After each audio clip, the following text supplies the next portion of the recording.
Fall is in the air, which means the dreaded cold and flu season is approaching very quickly. And Dr. Mia Finkelston, a board-certified family physician who sees patients via the telehealth app, Live Health Online, is here to share preventative measures you can take in order to avoid getting sick. Good morning, doctor. Good morning. Great to have you on. So, like I said, right off the bat, preventative measures. That's the way to avoid getting sick this season. So what are some of those measures we can take? Yeah, well, if you have not yet gotten your flu shot, now's the time to do it. I think late October, early November is a wonderful time.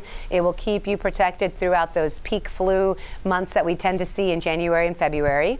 And in addition, be prepared. Have a medical toolkit at the ready when you're feeling well so that when you're sick, you don't have to venture outside. In that, have your favorite cold remedy, decongestant, saltwater spray, ibuprofen, acetaminophen, you name it, but have it in the house already.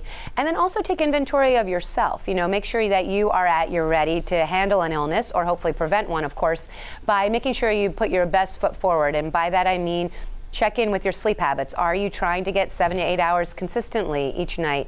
Are you eating a nutrient-dense diet? And are you exercising most days of the week? And then you can be ready to handle everything.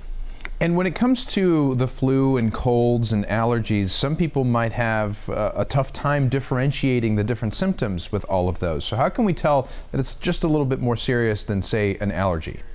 Yeah, the flu tends to be different because it's often sudden onset and associated with a high fever, which will also give you headaches and these joint aches, muscle aches. People really are just wiped out. They don't want to move. They don't want to lift their head from the pillow, let alone go and get a glass of water or go to the bathroom.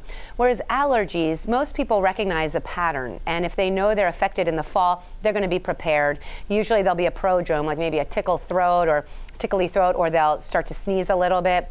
And a cold, usually the fevers won't be that high. You'll have that prodrome of that scratchy throat, then congestion will build, and then the cough, and you may get a fever, but not necessarily as high as you can with the flu.